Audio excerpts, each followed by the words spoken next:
The title of the work is called The Clearing, and it will be the hub space for the Triennial.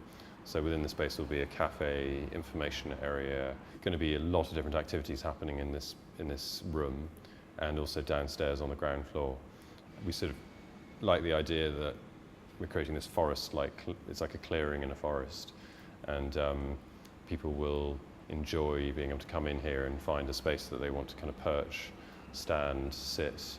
You know, as you move around, if you get closer to the columns, then it gives you one sense, and then you move into the more open space, it gives you another sense.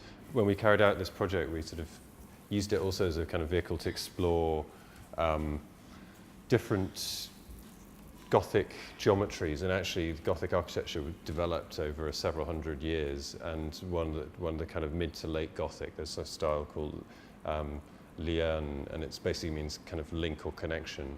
So there's actually two different styles of vault here. This is the more kind of classical Gothic vault, with the ribs all going to a centre point. And this is a sort of slightly more complex geometry you see in the big vault here. And so you get this star shape, and actually the geometry is really interesting because these stars brace the structure. It's a much stronger structure, but it actually connects the vaults diagonally. So there are these lines which then transgress 3 or 4 vaults in bays. I mean, it's a huge geometric study, essentially, not just exploring Gothic geometry, but also looking at, how we actually resolve all these connections.